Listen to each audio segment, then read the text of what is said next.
ಹೊಸ ತಂಡ ಮಂಡಿ ಮನೆ ಟ್ಯಾಕೀಸ್ ಕರೆ ಬರುತ್ತೆ. ಚಂಗಪ್ಪ ಅವರು ಕರೆ ಮಾಡ್ತಾರೆ. ಬಹಳ ತೂಕದ ಮನುಷ್ಯ ಅವರು, ಬಹಳ ಲೆಕ್ಕಾಚಾರದ ಮನುಷ್ಯ. ನೋಡಿ, ಪ್ರತಿಯೊಂದಕ್ಕೂ ಲೆಕ್ಕ ಹೇಳ್ತಾ ಇರ್ತಾರೆ ಅವರು. 2 ನಿಮಿಷ ಮಾತಾಡ್ಬೇಕು ನೀವು. ಅವತ್ತು ಲೇಡಿ ಆಂಕರ್ ಯಾರು ಸಿಕ್ಲಿಲ್ಲ, ಅದಕ್ಕೆ ನಾನೇ ಮಾಡ್ತಾ ಇದ್ದೆ. ಎಲ್ಲ ಬಜೆಟ್ ಅನ್ನು ಕಂಟ್ರೋಲ್ ಮಾಡುವಂತ ರೀತಿಯವರು, ಅಂದ್ರೆ ಎಕ್ಸಿಕ್ಯೂಟಿವ್ ಪ್ರೊಡ್ಯೂಸರ್ ಆಗಿರ್ಬೇಕು ಅನ್ನೋದನ್ನ ಬಹಳ ಲೆಕ್ಕಾಚಾರ. ತೂಕಗಳು ಅಷ್ಟು ಲೋ ಬಜೆಟ್ ಸಿನಿಮಾ ಅಂತಾರೆ ಸರ್, ಲೋ ಬಜೆಟ್ ಅಲ್ವಾ ಅಂತ ಕೇಳ್ತೀನಿ ನಾನು. ಅಂದ್ರೆ ಬಹಳ ಸಿನಿಮಾನ ಬಹಳ ಅರ್ಥ ಮಾಡ್ಕೊಂಡು ನನ್ನ ನಂಬ್ಕೊಂಡು ಬಂದಂತ ನಿರ್ಮಾಪಕರಿಗೆ ಯಾರಿಗೂ ಸಮಸ್ಯೆ ಆಗ್ಬಾರ್ದು, ಜೊತೆಗೆ ಪ್ರೇಕ್ಷಕರಿಗೂ ಕೂಡ ಆಶಾಭಂಗ ಆಗ್ಬಾರ್ದು ಅನ್ನೋದನ್ನ ಮನಸ್ಸಲ್ಲಿ ಇಟ್ಕೊಂಡು ಒಬ್ಬ ಆ ರೀತಿ ವ್ಯಕ್ತಿ ಇದ್ರೇನೆ ಸಿನಿಮಾ ಬಹಳ ಅದ್ಭುತವಾಗಿ ನಡೆಯೋದು. ನನ್ನ ವೈಯಕ್ತಿಕ ಎಕ್ಸ್ಪೀರಿಯನ್ಸ್, ನನ್ನ ಪ್ರೊಡಕ್ಷನ್ ಅಲ್ಲೂ ಕೂಡ ನಿಮ್ಮಂತವ್ರನ್ನೊಬ್ಬರು ಇಟ್ಕೋಬೇಕು ಅಂತ ಆಸೆ ಪಡ್ತಾ ಇದ್ದೀನಿ ಸರ್. Thank you very much. ಒಳ್ಳೆ ಸಬ್ಜೆಕ್ಟ್. ಸುಮನ್ ಗೌಡ್ರು ನೋಡೋದಕ್ಕೆ ಅವರೇ ಹೀರೋ ತರ ಇದ್ದಾರೆ, ಬಹಳ ಚೆನ್ನಾಗಿದ್ದಾರೆ. ಅವ್ರು ನನಗೆ ಗೊತ್ತು, ನನಗೆ ಕಥೆಯನ್ನು ಬಹಳ ಚೆನ್ನಾಗಿ ನರೇಟ್ ಮಾಡಿದ್ರು.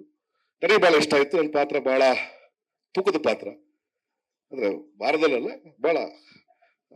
ಬಹಳ ವಿಶೇಷವಾಗಿರುವಂತ ಪಾತ್ರ. ನಾನು ಕತೆ ಹೇಳಿ ಬರೋದಲ್ಲ, ನನ್ನನ್ನು ಬಿಟ್ಟರೆ ಈ ಪಾತ್ರ ಯಾರು ತೂಗ್ಬಲ್ರು ಅಂತ ಕೇಳಿದಾಗ ಸದ್ಯಕ್ಕೆ ಯಾರು ಇರಲಿಲ್ಲ ಅನ್ಸುತ್ತೆ. ನನಗೋಸ್ಕರನೇ ಟ್ರೈಲರ್ ಮೇಡ್ ಕ್ಯಾರೆಕ್ಟರ್, ನನಗೋಸ್ಕರ ಈಗಿನ ಗೆಟಪ್ನೆಲ್ಲ ಬಳಸ್ಕೊಂಡು ಒಂದು ಲಾಯರ್ ಪಾತ್ರದಲ್ಲಿ ಕಾಣಿಸ್ಕೋತೀನಿ. ನ್ಯಾಯ ಕೊಡ್ತೀರಾ, ಕೊಡಲ್ವಾ? ಲಾ ಓದಿ ಲಾಯರ್ ಆಗಿರುವಂತ ಪಾತ್ರ. ತುಂಬಾ ಜನ ಲಾ ಮಾಡಿದ್ರೆ ಲಾಯರ್ ಅಂತ ಓಡಾಡ್ತಾರೆ. ಲಾ ಮಾಡಿ ಲಾಯರ್ ಆಗುವಂತ ಪಾತ್ರ ಲಕ್ಷ್ಮೀಪತಿ ಅನ್ನೋ ಒಂದು ಪಾತ್ರ, ವಿಶೇಷವಾದ ಪಾತ್ರ. ನನ್ನ ಗೆಳೆಯರು, ಆತ್ಮೀಯ ಗೆಳೆಯರು, ಬಂಟಿ ಮೂಲಕ ಬಹಳ ಆತ್ಮೀಯರಾದಂಥವ್ರು, ಉದಯರು ನಮ್ಮ ಆತ್ಮೀಯರು.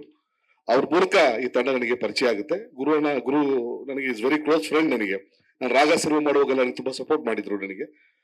ಹಾಗಾಗಿ ಹೊಸ ಪ್ರೊಡಕ್ಷನ್ ಅಂತ ಹೇಳಿದ ತಕ್ಷಣ ಒಬ್ಬ ನಿರ್ಮಾಪಕನಾಗಿ, ಕಲಾವಿದನಾಗಿ ಯಾರ ಜೊತೆ ನಿಂತ್ಕೋಬೇಕು ಅನ್ನೋ ನನ್ನ ಆಸೆ, ತುಡಿತ. ಹಾಗಾಗಿ ಈ ತಂಡದ ಜೊತೆ ಇದ್ದೀನಿ. ಬಹಳ ಖುಷಿ ಅನಿಸ್ತಾ ಇದೆ ಈ ತಂಡದ ಜೊತೆ ನನಗಿರುವಂಥದ್ದು.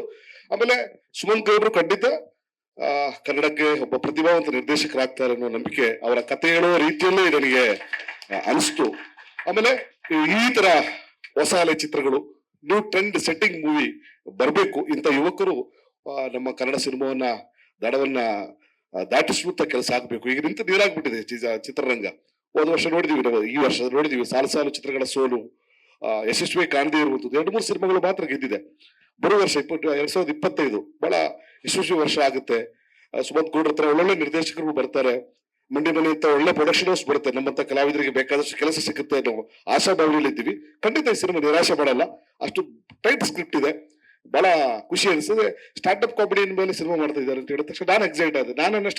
ನನ್ನ ಕ್ಯಾರಿಯರ್ ಸ್ಟಾರ್ಟ್ ಮಾಡಿದ್ದು 1998 ಇಸ್ವಿಯಲ್ಲಿ ಶೇಖರ್ ಸುಮನ್ ಶೋನ ನೋಡಿ ಎಕ್ಸೈಟ್ ಆಗಿ ನಾನು ಅವತ್ತು ಸ್ಟ್ಯಾಂಡಪ್ ಕಾಮಿಡಿಯನ್ ಆಗಿ ಹೆಚ್ಚು 5,000 ಶೋಗಳನ್ನ ನಾನು ಮಾಡಿದ್ದೆ. ಅದೆಲ್ಲ ನನಗೆ ನೆನಪು ಬಂತು. ಈಗ ನಾವೀಗ ಸ್ಪೈಡರ್ ಮ್ಯಾನಿಗೆ ವೆಬ್ ಬಿಲ್ಡರ್ ಹೆಂಗಾಗಿದ್ದೀವಿ, ಕಾಮಿಡಿ ಇಲ್ಲ ನಮ್ಮ ಹತ್ರ. ಈಗ ಬರೀ ಟೆನ್ಷನ್, ಬಹಳ ಕಷ್ಟದ ಕೆಲಸ. ಕಾಮಿಡಿ ಮಾಡಿಸುವಂತ ಕೆಲಸ ಬಹಳ ಕಷ್ಟದ ಕೆಲಸ. I can understand. ನೀವು ಕಾಮಿಡಿ ನೋಡಕ್ಕೆ ಅಂತ ಟಿಕೆಟ್ ಕೊಟ್ಟು ಬಂದಾಗ ನಗ್ತೀವಿ ನಾವು, ಸುಮ್ಮನೆ ಬಂದಾಗ ಕಾಮಿಡಿ ಮಾಡಿದಾಗ ಯಾರು ನಗೋದಿಲ್ಲ. ಬಹಳ ಕಷ್ಟದ ಕೆಲಸ. You are doing a wonderful job. ನಿಮ್ ಬಗ್ಗೆ ಸಿನಿಮಾ ಆಗ್ತಾ ಇದೆ, ನಮ್ಮ ಬಗ್ಗೆ ಸಿನಿಮಾ ಆಗ್ತಾ ಇದೆ. ಒಳ್ಳೇದಾಗುತ್ತೆ ನಂಬಿಕೆ ನನಗಿದೆ. ಎಲ್ರಿಗೂ ಒಳ್ಳೇದಾಗಲಿ. All the very best. Thank you very much sir. Thank you. Latest ಹಾಗೂ ಇಂಟ್ರೆಸ್ಟಿಂಗ್ ಸುದ್ದಿಗಳಿಗಾಗಿ ಬಾಸ್ ಟಿವಿ ಕನ್ನಡ ಚಾನೆಲ್ನ ಸಬ್ಸ್ಕ್ರೈಬ್ ಮಾಡಿ. ಹಾಗೆಯೇ ಬೆಲ್ ಐಕಾನ್ ಪ್ರೆಸ್ ಮಾಡಿ. ಇದರ ಜೊತೆಗೆ ಫೇಸ್ಬುಕ್, ಇನ್ಸ್ಟಾಗ್ರಾಮ್, ಎಕ್ಸ್ ನಲ್ಲೂ ಮಿಸ್ ಮಾಡದೆ ಫಾಲೋ ಮಾಡಿ.